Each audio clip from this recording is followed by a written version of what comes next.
incredible flash of energy and light, though. And matter and, yeah, all of this, all of the above. Do you give people who make this case that that was the beginning and that there had to be something that provoked the beginning, do you give them an A at least for trying to reconcile faith and reason? I don't think they're reconcilable. What do you mean? Well, so let me say that differently. All efforts that have been invested by brilliant people of the past have failed at that exercise. They just fail. And so the track record is so poor that going forward I have essentially zero confidence, near zero confidence that there will be fruitful things to emerge from the effort to reconcile it. So, for example, if you knew nothing about science and you read, say, the Bible, the Old Testament, which in Genesis is an account of nature. That's what that is. And I said to you, give me your description of the natural world based only on this. You would say the world was created in 6 days and that stars are just little points of light, much lesser than the sun. And in fact, they can fall out of the sky, right? Because that's what happens during the Revelation. One of the signs that the second coming is that the stars will fall out of the sky and land on Earth. To even write that means you don't know what those things are. You have no concept of what the actual universe is. So everybody who tried to make proclamations about the physical universe based on Bible passages got the wrong answer. So what happened was, when science discovers things and you want to stay religious or you want to continue to believe that the Bible is unerring, what you would do is you would say, well, let me go back to the Bible and reinterpret it. Then you'd say things like, oh, they didn't really mean that literally, they meant that figuratively. So this whole sort of reinterpretation of how figurative the poetic passages of the Bible are came after science showed that this is not how things unfolded. And so the educated religious people are perfectly fine with that. It's the fundamentalists who want to say that the Bible is the literal truth of God and want to see the Bible as a science textbook, who are knocking on the science doors of the schools trying to put that content in the science. Enlightened religious people are not behaving that way. They're saying, yes, science is cool, we're good with that, and use the Bible to get your spiritual enlightenment and your emotional fulfillment. I have known serious religious people, not fundamentalists, who were scared when Carl Sagan opened his series with the words, "The cosmos is all that is, or ever was, or ever will be." That scared them because they interpret that to mean then if this is it, there's nothing else, no God and no life after. For religious people, many people say, well, God is within you, or God, there are ways that people have shaped this, rather than God as an old gray-bearded man in the clouds. So if God is within you, what I'm sure Carl would say, in your mind, and we can measure the neurosynaptic firings when you have a religious experience. We can tell you where that's happening, when it's happening, what you're feeling like at the time.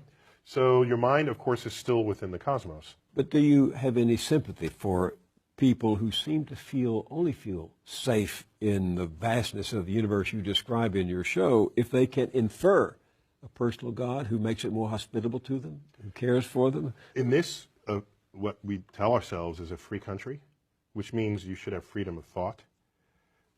I don't care what you think.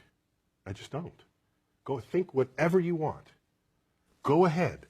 Think that there's one God, 2 gods, 10 gods, or no gods. That is what it means to live in a free country. The problem arises is if you have a religious philosophy that is not based in objective realities that you then want to put in the science classroom. Then I'm going to stand there and say, no, I'm not going to allow you in the science classroom. I'm not telling you what to think. I'm just telling you in the science class, you're not doing science. This is not science. Keep it out. That's when I stand up. Otherwise, go ahead. I'm not telling you how to think. I think you must realize that some people are going to go to your show at the planetarium and they're going to say, aha, those scientists have discovered God, because God, dark matter, is what holds this universe together.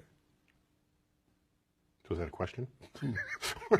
It's a statement. You know they're going to say that. So the history of discovery, particularly cosmic discovery, but discovery in general, scientific discovery, is one where at any given moment there's a frontier. And there tends to be an urge for people, especially religious people, to assert that across that boundary into the unknown lies the handiwork of God. This shows up a lot. Newton even said it. He had his laws of gravity and motion, and he was explaining the moon and the planet. He was there. He doesn't mention God for any of that. And then he gets to the limits of what his equations can calculate. So can't quite figure this out. Maybe God steps in and makes it right every now and then. That's where he invoked God. And Ptolemy, he bet on the wrong horse, but he was a brilliant guy. He formulated the geocentric universe with Earth in the middle. This is where we got epicycles and the machinations of the heavens. There was still a mystery to him.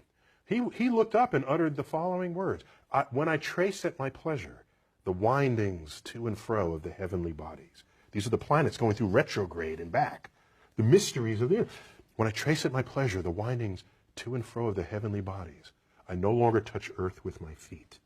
I stand in the presence of Zeus himself and take my fill of ambrosia.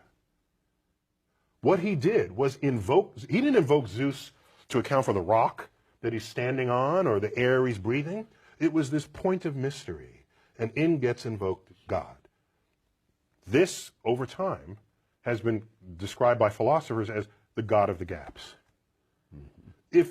If that's where you're going to put your God in this world, then God is an ever-receding pocket of scientific ignorance.